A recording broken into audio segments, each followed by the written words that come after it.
Hello everyone, I am Mr. Easy and you are welcome to Easy Peasy.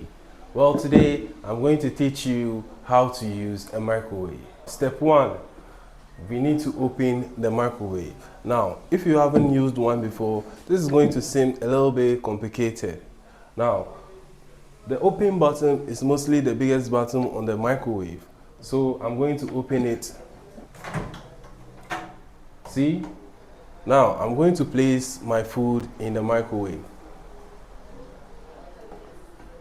When you are done, you gently close the door. Now, this is the scientific part. You have to guess how many minutes or seconds you want to warm your food. Now, for my food, I'm going to warm it up to 30 seconds because I'm not baking bread. Then you set your timer to 30 seconds and it will start working. When the food is ready, you will hear a beep sound like this. Now, you go ahead and open it with the same button we used to open it at first. But then it's opened. Then you take your food out, looking warm and fresh. Voila! Easy peasy, right? Now, if you want me to teach you more, don't forget to like, comment, and share our page.